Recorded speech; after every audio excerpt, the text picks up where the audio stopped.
Πες μου κάτι ποιητικό. Ποίηση.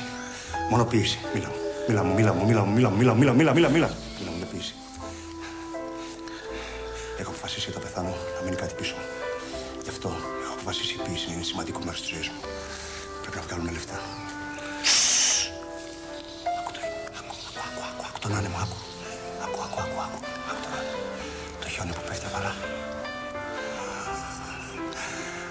Το χιόνι που πέφτει απαλά. Εσύ... Μα είναι καλοκαίρι. Ο καιρός όμως περνάει γρήγορα. Έτσι δεν είναι? Καλά Χριστούγεννα. Μες στην αγκαλιά του Αγίου Βασίλη, ο άνεμος φυσάει μακριά. Το χιόνι που πέφτει απαλά. Ποίηση, μόνο ποίηση και μια κραυγή. Λίγο πριν ο καιρός κυλήσει γρήγορα και οριστικά. Τελικά αν μου ζήταγες να χαρακτηρίσω το Μανώλη, θα ήταν μια χριστουγεννιάτικη ιστορία στην καρδιά του καλοκαιριού.